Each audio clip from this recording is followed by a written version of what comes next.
We are currently studying history that absolutely no one knows. I expect that the arrival of the new virus invaded us and few survived to tell about it. A pandemic that spread rapidly throughout us of city and radically changed way of living. Life around the world has taken 318 degrees turn, with the arrival of the new coronavirus from unknown origin within an epicenter in Wuhan, China, and a little by little was invited to country for country. Theories were on spread, but to this day the exact origin is still known, as well as the cure. And looking at the symptoms and the rapid spread of the virus from person to person, countries began to take measures to control mostly what until they was new of the new disease, with the strict hygiene measures and isolation voluntary enforced.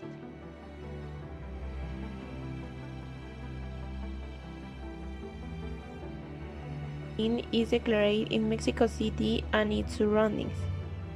The panic was growing and spreading. No one knew what was happening, or how serious the situation was, or even we would be in this situation.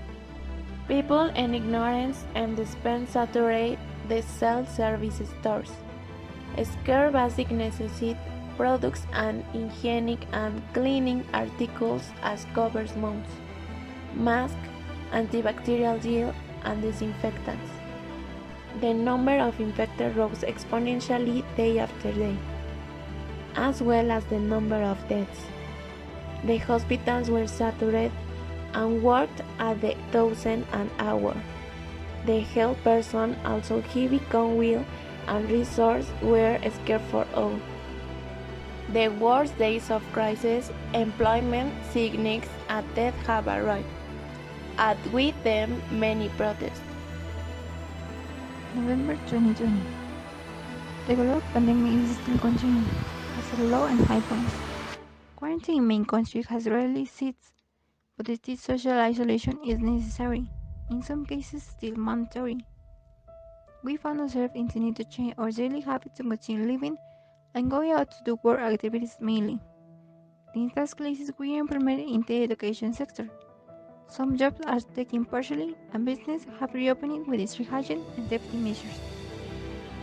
With the help of technology, hooks and meetings are at distance through screens and texting and waiting for used to meet at before is still waiting. The number of infected and deaths has exceeding horrified figures and the account is still going. This has not come an end, and indeed no one knows when it will. It works for a vaccine, and around there have been approximate results, not have been totally successful. Perhaps we have not reached a total cure and return to normality, but the hope that they come soon is still alive.